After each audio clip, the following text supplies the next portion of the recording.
Boa noite, sejam bem-vindos. Na aula de hoje do módulo Professor de Ciências, você que está chegando agora, nós vamos estudar um pouco dos conteúdos relacionados à origem da vida e evolução. Presta bem atenção, fica bem ligadinho e ligadinha, porque é conteúdo importante para as nossas avaliações. Quando se fala em origem da vida, a gente tem que trazer alguns conceitos de origem do universo para poder clarear bem a ideia de onde nós viemos e para onde nós estamos indo, né? No início, no nosso universo, na verdade, sequer existia um universo, existia, na verdade, uma singularidade que era extremamente pequena, densa e quente, e que em um dado momento colapsou, no momento em que a gente chama de Big Bang. E esse colapso gerou a expansão térmica, onde o nosso espaço ele foi tomado por matéria que antes não existia e passou a existir. E essa matéria foi se juntando para formar as estrelas, para formar os planetas, os corpos celestes em geral. Hoje em dia, para se ter essas ideias, se utilizam alguns experimentos em locais onde se tem um grande acelerador de partículas, né? Laboratórios de grande porte, como esse daí, o acelerador de partículas da USP. São instrumentos muito grandes que ajudam a entender como acontece a colisão entre duas partículas em alta velocidade, né, na velocidade mais alta que consegue se alcançar. Então, basicamente, no primeiro segundo, começou a se formar pequenas partículas, como prótons e nêutrons, que não existiam. No primeiro minuto até o terceiro minuto de existência do nosso universo, a temperatura já caiu extremamente, tá? Cerca de 100 bilhões de graus eram a temperatura no início, e depois essa temperatura passou para 1 bilhão. Então a gente tem uma queda de 100 vezes da agitação térmica propriamente dita dessa matéria densa e quente. Além disso, nos próximos 300 mil anos, prótons, nêutrons e elétrons começam a se combinar para formar os primeiros átomos da matéria como nós conhecemos hoje, tá? Os próximos anos, até cerca de 1 bilhão de anos depois do Big Bang, surgem as primeiras estrelas. E de 1 a 5 bilhões de anos, os primeiros grupos estelares vão começar a se juntar para formar galáxias. E, por fim, há cerca de 5 e 13 bilhões de anos estão aí nascendo algumas estrelas, como o caso do nosso Sol, que surgiu há mais ou menos 5 bilhões de anos atrás, tá? Então, obviamente, depois de falar dessa cronologia, onde surgiu o Big Bang, logo após o Big Bang a gente tem a formação dos primeiros átomos, das primeiras moléculas, das primeiras estrelas. O nosso Sol, que surgiu há mais ou menos 5 bilhões de anos atrás, ele atraiu várias toneladas, né? Vários milhares de toneladas de matéria que se juntaram para formar os corpos celestes que habitam e que estão orbitando a sua gravidade, né? Orbitando ao redor do Sol. São 8 corpos celestes, basicamente. Nós temos 4 planetas rochosos e mais 4 planetas gasosos. Aí nessa imagem acabou cortando 2 planetas gasosos, tá? Mas, de forma geral, nós temos esses 8 planetas hoje compondo o sistema como conhecemos, né? O sistema solar. O nosso planeta também passou por um longo processo, que nós chamamos de processo geológico de desenvolvimento. E esse processo geológico de desenvolvimento originou posteriormente a possibilidade de se ter vida nesse planeta. O mais incrível de tudo é que o nosso planeta ele está exatamente na camada que pode proporcionar a vida no nosso planeta, no nosso sistema solar, tá? Então, nosso planeta está exatamente no ponto onde ele deveria estar. Por isso que a Terra primitiva ela tinha um aspecto muito ruim para a vida, era anóxica, mas com o passar do tempo alguns fenômenos aconteceram, como o resfriamento da crosta terrestre, formação dos primeiros oceanos, formação da atmosfera mais densa, tudo isso ajudou a formar basicamente o planeta Terra como conhecemos atualmente, tá certo?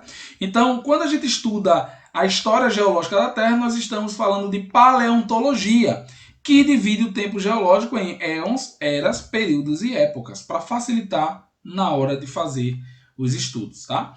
Então tá aí uma divisão mais ou menos dos principais períodos, eras e de algumas épocas também de grande importância, como por exemplo, antes do Cambriano, nós chamamos de Éon pré-Cambriano, não se tem muitos registros fósseis, por isso que existe pouca diversidade de informação dessa época, tá? O pré-cambriano ele é um pouco obscuro.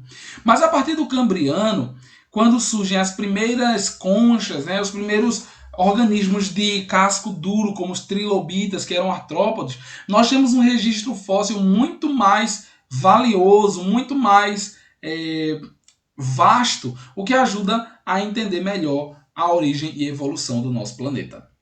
Então, as principais eras do nosso tempo geológico são Paleozoico, né, que vai do Cambriano até o Permiano, Mesozoico, que vai do Triássico ali, né, com o surgimento dos dinossauros, até o Cretáceo, quando os dinossauros eles, de fato vão sumir da Terra, e temos o Cenozoico, com o Terciário e o Quaternário, tá? O Cenozoico, obviamente, é o período onde se tem mais informações, pois é mais recente. Então, dá para se ter mais informações. Como, por exemplo, o aparecimento dos homens, né? O aparecimento do homem moderno. Tudo isso aconteceu no período Cenozoico, principalmente na época mais recente, que é o Holoceno. Mas como é que essa vida surgiu no nosso planeta? Alguns pesquisadores eles tendem a hipotetizar sobre o surgimento da vida no nosso planeta. Oparin e Haldane propuseram que a atmosfera primitiva certamente ela seria uma atmosfera anóxica, ou seja, sem oxigênio, com metano, com nitrogênio, com outros gases como vapor de água, hidrogênio, monóxido de carbono, que não ajudavam, obviamente, a vida a proliferar. Contudo, esses gases certamente haviam sofrido ações como das descargas elétricas daquela atmosfera pouco estável, e isso ocasionou futuramente o surgimento de moléculas orgânicas que foram se juntando para formar os primeiros seres vivos. E esse cara aí, ó, Stanley Miller, tá? Junto com um colega de pesquisa, o Urey, eles hipotetizaram aí e prepararam um experimento para tentar comprovar a ideia de Oparin e Haldane. E como era esse experimento? Eles tinham água fervente dentro de um balão. Essa água, ao ferver, ela era encaminhada por uma tubulação, onde essa água ela iria entrar em um novo balão contendo outros gases como metano, amônio, vapor de água que está chegando e hidrogênio. Havia descargas elétricas de alta tensão nessa região do vapor, e por fim a água era condensada, e essa água ela se acumulava no fundo do pote, né, com um formato de U. Quando se extraía essa água, se percebia que nessa água surgiam alguns micro-organismos, tá? Então esse experimento de Miller e Urey, ele meio que comprovou a possibilidade de surgirem da matéria inorgânica moléculas orgânicas simples, mas eles não comprovaram a hipótese de Oparin e Haldane, ou seja, essas hipóteses mais antigas, né, de algo que remete ao primitivo, nem sempre vão ser corroboradas. Na verdade, dificilmente serão corroboradas porque não possui-se suficientemente informações para se desmistificar, né, o surgimento da vida no nosso planeta.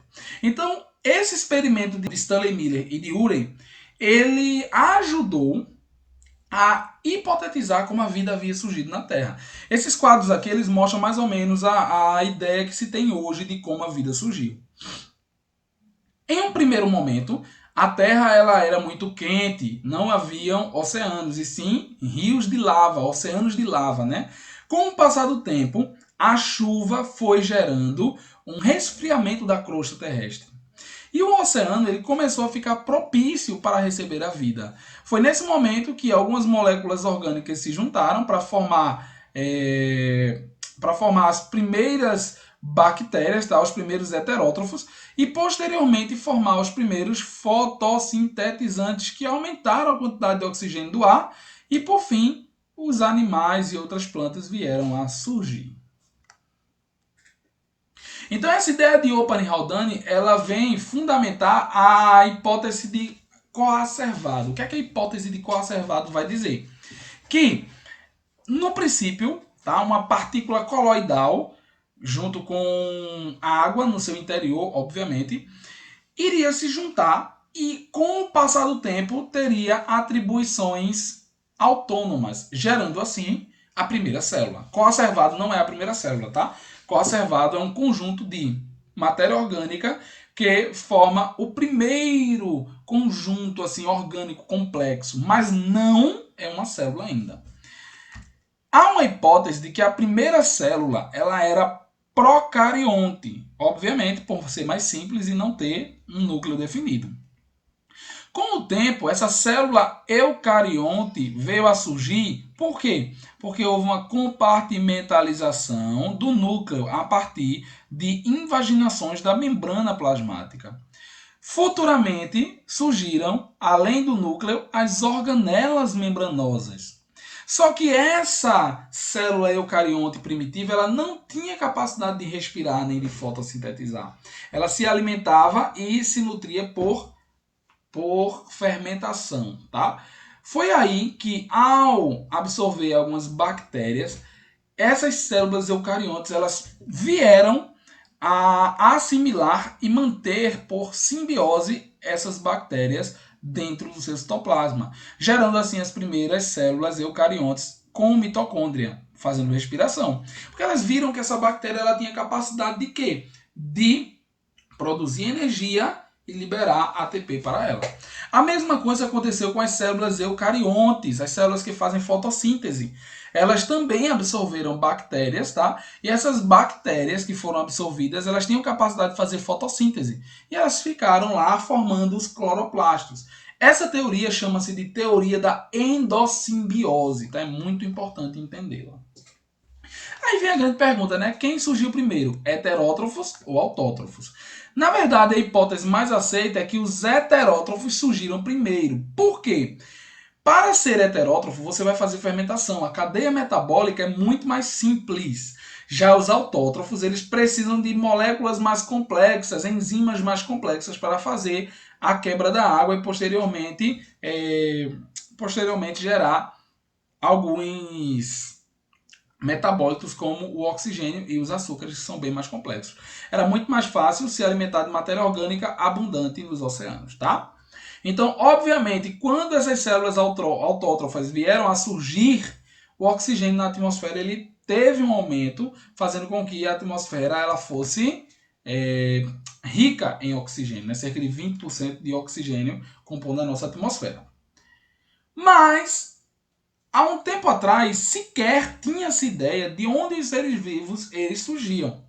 Por isso que alguns cientistas, alguns naturalistas médicos e biólogos defendiam a teoria da abiogênese, que é uma teoria que dita que tudo no planeta Terra surgiu de forma espontânea e surge ainda de forma espontânea. Outra teoria que foi proposta e derrubou a abiogênese é a teoria da biogênese. Agora vem uma questão, tá, gente? A abiogênese não quer dizer que ela nunca ocorreu. Segundo a teoria da evolução química, uma vez aconteceu a biogênese. E essa abiogênese é chamada de abiogênese primordial. Ou seja, o primeiro momento onde surgiu a primeira célula foi um momento de abiogênese, onde células que surgiram do nada, não surgiram de uma célula pré-existente. Então, tecnicamente, a abiogênese só ocorreu uma vez no nosso planeta, no momento em que os coacervados se transformaram em célula. Mas alguns, como eu estava falando, alguns cientistas, eles propunham teorias inusitadas, como, por exemplo, Paracelsus, que era um médico ali do século XVI, que propunha que existia uma certa fórmula para criar pequenos vertebrados.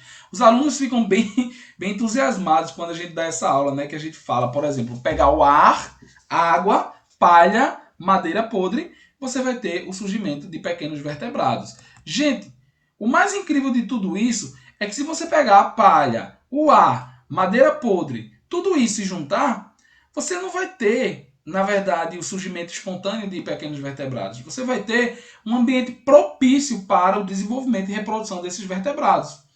Antigamente não se sabia que a tartaruga ponha ovos, né, escavando o solo. Hoje em dia já se sabe. Imagina, num dia de trovoadas, num dia de parturição ali das tartarugas, né, os quelônios, a gente tinha o surgimento dessas tartarugas brotando do solo como se fossem nascidos de uma semente. A mesma coisa ratos, né, que a gente mal via esses ratos, de repente tinham ratos lá naquele local. E outros pequenos anfíbios também, como as rãs e sapos. Mas parem para pensar, esses animais precisam desse ambiente para forragear e também para se esconder e reproduzir. Então, Paracelso, a história dele não estava correta. Outro teorista da abiogênese é Helmont. Helmont era um médico, tá, belga, do século 17, e ele fez uma receitinha para produzir alguns seres vivos. Primeiro, você juntava uma camisa suja, né, ou camisas sujas, com germe de trigo, e você teria, voilá, ratinhos. Só que, obviamente, hoje a gente sabe que o rato ele gosta de ambientes mais escuros e úmidos. E ele se alimenta de grãos por ser um roedor. Então, na verdade, o que você está fornecendo é o ambiente e o alimento para a produção de ratos. Está errado. Para Helmont, o suor humano da camisa trabalhava como um princípio ativo para transformar os compostos mortos do germe de trigo em um rato. Vejam que interessante.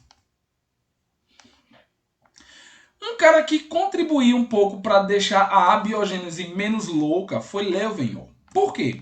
Leeuwenhoek foi o inventor do microscópio. Então, ao inventar o microscópio, que constava nesse platô, esse platô aqui com uma lente, e além dessa lente, nós tínhamos aqui um pequeno orifício onde se observava o espécime pela luz, né? Você conseguia botar o olho e ver o que estava sendo observado ali. Ele conseguiu observar algumas bactérias, alguns micro-organismos. Porém, ele não conseguia saber se essas bactérias se reproduziam. Ele propôs que elas surgiam espontaneamente. Mas vejam que a gente já está começando a ter uma elucidação da ideia de geração espontânea. Então, um cara chamado Needham, ele resolveu fazer um experimento mais diferenciado. O que é que Needham fez? Ele pegou caldo nutritivo à base de carne, tá? Ele ferveu esse caldo e ele deixou por alguns dias lá, tapadinho com a rolha, que normalmente é perfurada, e ele percebeu o surgimento de células, de bactérias. Então ele propôs que realmente as bactérias surgiam de forma espontânea. O que ele não sabia é que o ar estava contaminado. Mas finalmente a abiogênese começou a cair e começamos a entender os ciclos de vidas de alguns animais, inclusive de alguns animais metamórficos, como é o caso das borboletas, das moscas e outros, como a abelha também, né, que tem a sua larvinha, que sofre metamorfose, tá? Então, Francisco Redi foi o primeiro a tentar derrubar a biogênese, apesar dele não conseguir ainda. Ele pegou tubos, tá? Ou potes, na verdade, botou carne nesses potes. E alguns potes ele fechou totalmente, hermeticamente fechados, como a letra B, e outros ele colocou uma gaze com uma mucilagem que não permitisse que entrasse nada. Se observou que a carne que possuía moscas, essa carne ela criou larvas. E a carne hermeticamente fechada e a fechada com gases não criou larva. Mas ele percebeu que aquela que tinha gaze tinha as larvas depositadas na gaze, o que propunha que esses ovos vieram das moscas. E assim ele conseguiu desvendar o desenvolvimento diferenciado dessas moscas. Lázaro Spallanzani, alguns anos depois, veio tentar derrubar as ideias de Needham. E o que é que ele fez?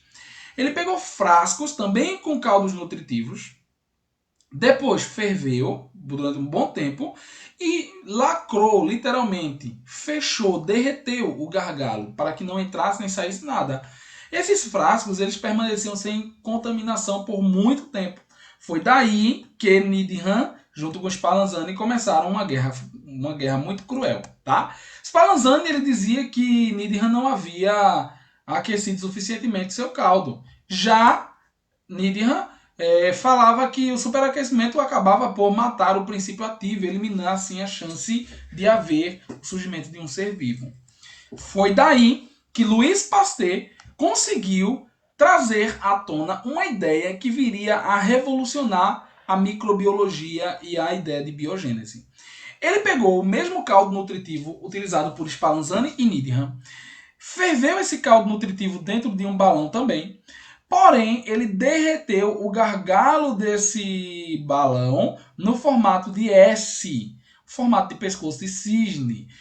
E posteriormente ele observou algum tempo esse gargalo, né, junto com esse caldo aí, intacto, sem sofrer nenhuma alteração. Vários dias não tinha micro-organismo. Por quê? Os micro-organismos não conseguiam passar pelo gargalo que juntou água e também ficou estéril. Quando ele quebrou o gargalo, em pouco tempo apareceu micro-organismos. Então ele comprovou que os micro-organismos estavam, na verdade, no ar e não dentro do tubo que foi fervido. Outra coisa bem interessante nesse sentido é que muita gente atrela esse experimento à ideia de pasteurização. Mas vejam, o mecanismo da pasteurização é um pouco diferente. A pasteurização também surgiu dessas ideias de Pasteur, mas com outra finalidade. Primeiro você vai pegar uma substância, você vai aquecer ela até uma temperatura que mata as bactérias sem desnaturar, como é o caso do leite, 70 graus, por exemplo. Depois você rapidamente vai resfriar esse líquido. E assim você pasteurizou, matou os micro-organismos e impediu o apodrecimento desse material, dessa substância que você vai utilizar. Hoje muitas coisas são pasteurizadas, né? Sorvetes, ovos, leite, entre outros alimentos podem ser pasteurizados. Em síntese, a gente tem teorias de origem da vida que explicam a origem da vida na Terra. E temos teorias evolutivas da vida, ou seja, a vida surgiu de forma espontânea, como diz a biogênese, ou de forma biogenética, ou seja, originando-se de um ser que já existia no planeta Terra. Né? Hoje é a teoria mais aceita e foi ratificada por Louis Pasteur. Mas não termina aí os conceitos de evolução, né? Os conceitos de evolução, eles baseiam-se, na verdade, na ideia de como os seres vivos tornaram-se tão diversos. Então, além das ideias de surgimento da vida, nós temos também as ideias de evolução dos seres vivos. E essa evolução, ela é um tema mais atual, né? Essa ideia é mais atualizada do que ideias como o criacionismo. Então, no passado, não muito distante, o fixismo era a principal teoria. Principalmente porque a ideia de que um ser vivo ele surgia e permanecia da forma que surgia para o resto da vida. Essa é a ideia fixista, tá? O transformismo ou evolucionismo, ele já propõe diferente. Um ser vivo, ele tem capacidade de ir evoluindo e dando origem a outros seres vivos, que por sua vez vão gerando a biodiversidade. E partindo desse princípio, ideias como o criacionismo, né, que eram muito bem aceitas no passado, hoje já tem uma menor aceitação no quesito de fixismo, tá? Até a própria igreja, na verdade, ela reconhece que os seres vivos não são fixos, eles podem se mudar. Se você procurar e for entender melhor essa parte eclesiástica, hoje se tem um conhecimento e uma idealização um pouco diferenciada, tá? Mas tá aí, o criacionismo, como retratado por essa pintura, salvo engano, de Michelangelo, ela representa bem como Deus deu sopro de vida, criando assim o homem na imagem de Adão. Mas as teorias evolucionistas, elas tomaram força. Muita gente até deixa Lamarck um pouco de fora, mas Lamarck ele teve uma importância no ápice, né, na alavancagem das ideias de evolução. Por quê? Porque Lamarck foi um dos primeiros a teorizar sobre evolução. Apesar de suas teorias não serem tão corretas e aceitas, ele teorizou sobre a ideia de que os seres vivos mudavam-se. Inclusive porque as ideias fixistas não explicam, por exemplo, de onde vêm e para onde vão os fósseis. Então nós temos aqui algumas ideias de Lamarck, como a lei do uso-desuso, né, que fala que um órgão que é muito utilizado, esse órgão ele tende a crescer, a aumentar, a duplicar de tamanho. E nós temos a lei da herança de características que foram adquiridas, ou seja, uma vez que uma girafa, por exemplo, estica o pescoço, ela vai passar essa informação adiante. E a gente sabe que isso não existe. A lei do uso-desuso, por exemplo, ela se aplica muito bem a órgãos como o nosso músculo estriado esquelético, mas não se aplica a outros músculos nem outros órgãos, porque na verdade só quem tem essa capacidade de hipertrofia no nosso organismo é o músculo estriado esquelético, tá? E as transmissões das características adquiridas, elas não são possíveis, por quê? Porque a nossa herança genética provém dos nossos gametas, ou seja, a nossa herança ela vem direto das nossas gônadas. Se a mutação aconteceu no pescoço, no braço, na perna, não vai passar adiante, porque essa mutação não é uma mutação germinativa, reprodutiva, tá?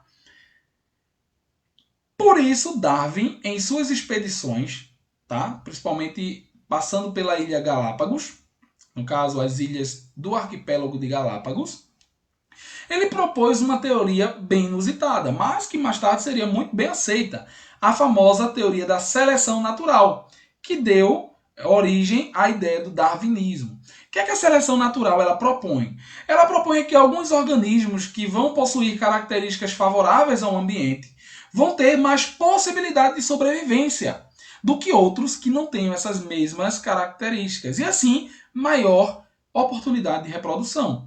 Se ela tem mais oportunidade de reprodução, obviamente vai passar essa informação adiante, fazendo assim com que essa informação, com que essa característica, essas características favoráveis se disseminem na sua espécie, inclusive dando origem a outras espécies. Na figura aqui ao lado, nós temos a ideia dos diferentes tentilhões que habitam as Ilhas Galápagos aqui na América do Sul. Percebam que, apesar de estarem morando num ambiente tão próximo, existem inúmeros tipos de tentilhões, inclusive habituados a tipos diferentes de alimentos. Como, por exemplo, nós temos os tentilhões que são insetívoros, como é o caso aí desses 7 tentilhões do lado esquerdo. E nós temos os tentilhões que são granívoros, ou seja, que comem grãos, como são aí os exemplos desses 7 tentilhões do lado direito. Percebam que os bicos deles são bem diferentes. Os insetívoros normalmente têm bicos pequenos, pontiagudos e mais alongados. Para quê? Para capturar os insetos, seja, por exemplo, na madeira, né, alguns que furam madeira, seja caçando no chão. Já os granívoros, eles têm normalmente um bico mais abaulado. E esse bico mais abaulado, esse bico mais abaulado, ele vai ter a função de literalmente quebrar. Quebrar o quê? A semente para poder consumir. Então, Lamarck e Darwin, eles tinham visões diferentes para várias ocorrências na natureza. Por exemplo, Lamarck propunha que as girafas, precisando comer comidas muito altas num período de seca, uma escassez de alimento rasteiro, essas girafas elas tendiam a esticar o seu pescoço até alcançar o alimento lá em cima. Só que isso não explicava, por exemplo, a ocorrência de algumas pequenas girafas que tinham pescoço curto na África, inclusive fósseis muito numerosos encontrados, né, desses tipos de animais. Darwin explicou de forma diferente. As girafas de pescoço longo, elas tinham uma maior capacidade de se alimentar, logo tinham sucesso reprodutivo, mantinham essa característica na prole, e além disso, o pescoço longo dos machos ele ia estar atrelado ao conceito de virilidade, ou seja, as fêmeas elas viam aquilo ali como força e preferiam cruzar com esses tipos de girafas do que com as de pescoço curto. Mas Darwin e Lamarck também divergem em diversos outros estudos. Por exemplo, por que o urso polar vive na neve, né? Segundo Lamarck, o urso polar é branco porque vive na neve. Ou seja, ele viveu na neve por tanto tempo que seu pelo ficou branco. Para Darwin é o contrário. O urso polar vive na neve porque ele é branco. Como assim? Para pensar. Uma região glacial extremamente branca, né, clara, alva, com neve. e um urso pardo, que é aquele urso comum que nós vemos no Canadá e Estados Unidos.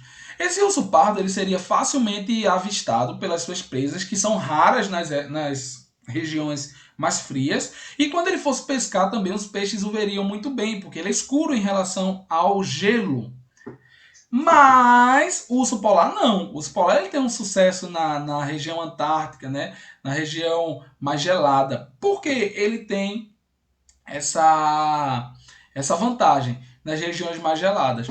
Porque eles são brancos e conseguem se camuflar bem na neve.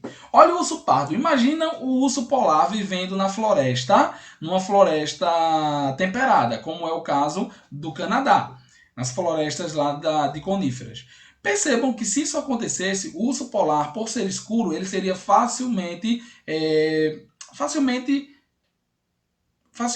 camuflável, né, para aquele ambiente. Mas o urso polar, o urso pardo, ele se camuflaria bem, mas o urso polar, que é branco, ele teria um certo problema para se esconder, causando assim uma dificuldade para se alimentar e para se proteger. Mas as teorias de Darwin, elas não explicavam diretamente de onde vinha essa variabilidade, de onde vinha essa característica mais propícia para aquele ser vivo se adaptar melhor ao ambiente. Foi aí que, com as ideias de genética, que surgiram ideias do neodarwinismo, que propunham que mutações eram responsáveis, junto com variabilidade genética, com recombinação gênica, né, com crossing over, eram responsáveis pelo processo de variabilidade, tá? E essa variabilidade promovia a adaptação. Então eram termos aleatórios, tá? Não tinha a ver com, obviamente, o querer, como dizia Lamarck, mas também tinha uma explicação que é a genética. É uma questão de recombinação gênica e também de mutações. E por muito tempo, as ideias de Darwin elas foram utilizadas para certos tipos de problemas, tá? Na verdade, nem problemas, mas foram utilizadas para certos tipos de ações humanas que viessem a ratificar algumas atrocidades surgidas no nosso planeta. Como, por exemplo, o darwinismo social, que, baseado nas ideias de Darwin, buscava explicar por que, por exemplo, o negro não era um ser humano evoluído. Eles tentavam comparar o crânio de um negro com o crânio de humanos que não eram bem desenvolvidos, para tentar explicar o porquê da escravidão dos negros, por exemplo. Hoje, essa teoria não é aceita de forma alguma, tá? Mas, no século XX, essa teoria ainda tentou, obviamente, se expandir, mas hoje a gente sabe que isso é refutado totalmente e que não, isso não é possível de acontecer. Tá certo, gente? Então, tecnicamente, essa ideia de darwinismo social era uma ideia preconceituosa para tentar ratificar atrocidades realizadas na humanidade. Então vamos a algumas questões dos temas que a gente acabou de ler. Olha essa primeira aqui, ó. Julgue o item a seguir. A partir do trabalho de Darwin sobre o processo de evolução, é possível afirmar que novas espécies surjam. Para que novas espécies surjam, é necessário ocorrer a variação dos indivíduos e, por conseguinte, das populações. Ou seja, as espécies não são imutáveis e se transformam incessantemente em função do aparecimento de variações individuais. Apesar de longa, essa proposição aí, ela está correta. Por que ela está correta? Porque sim, o processo de evolução ele comprovou que não existe, na verdade, um ser imutável, todo ser pode se transformar. E além disso, para que um ser vivo sofra evolução, né, para que uma espécie sofra evolução, nós temos que ter modificações que nós chamamos de variabilidade genética ou variação dos genes, né, para que essas características sejam alcançadas. Olha esse outro aqui. A homosporia foi um grande marco na evolução das plantas em direção à formação das sementes. essa característica do processo de evolução desses seres vivos pode ser comprovada por meio da análise de diferentes fósseis. E essa afirmativa está errada, porque na verdade o que gerou a evolução das plantas não foi a homosporia, foi a heterosporia. A homosporia faz com que os esporos eles sejam semelhantes, ou seja, os nossos as plantas angiospermas e gimnospermas, elas têm esporos diferentes. E como são esses esporos diferentes? Os megasporos e os microsporos. Os megasporos dando origem ao ovário e os microsporos que dão origem ao pólen. Então, essa questão está errada por conta do nome, homosporia. Na verdade, o marco foi a heterosporia. E olha essa outra aqui da Quadrix, tá? Segundo Darwin, as adaptações ao ambiente e a origem de novas espécies são processos fortemente relacionados, uma vez que é possível que uma nova espécie se origine de uma forma ancestral por acúmulo gradual de adaptações a diferentes ambientes. Veja aí, essa informação, ela fala bem o que Darwin diz, né? As adaptações ao ambiente e a origem de novas espécies são processos que estão ligados através da seleção natural, né? E, obviamente, essa adaptação não vem de uma hora para outra. É algo que acontece gradativamente por acúmulo dessas adaptações nos determinados seres vivos, tá? Então, nosso conteúdo de hoje era mais estreitinho, era curto. Nós tínhamos não muita coisa para revisar, mas são os principais tópicos que envolvem a parte da evolução e que estão ligados a conceitos que trazem a ideia de biologia moderna. Ah, sim, Aline, homosporia, ela é, na verdade, a formação de esporos semelhantes, como é o caso das briófitas e das pteridófitas, tá? A heterosporia que está ligada à formação do grão de pólen, que é o caso do que acontece com as gimnospermas e as angiospermas. Agradeço a vocês que estiveram aqui presentes, tá? A aula de hoje foi um pouquinho mais enxuta. Muito obrigado pela presença de vocês e até a próxima aula.